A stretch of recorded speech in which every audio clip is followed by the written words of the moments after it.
my goodness. Nakatungkod na siya, guys. Kaya, de? Ha? Kaya. Ikaw, ay man. Kasi kaninang umaga, maagang-maaga, mga 4 a.m. nagbigay ng pagkain sa mga manok.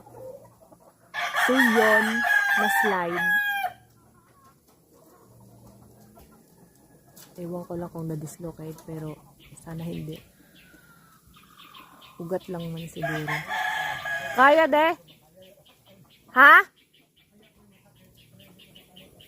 Tapos aalis na siya, papuntang Kalibo, kuha ng sahod niya. Ganyan yung sitwasyon. My goodness. Kaya naman daw niya.